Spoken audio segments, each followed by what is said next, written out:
அடி மீது அடி வைத்து அழகான நடை வைத்து விளையாட ஓடிவா முருகா,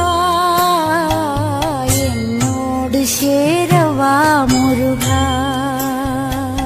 உன்னோடு சாய்ந்தாட உடலிங்கு தள்ளாட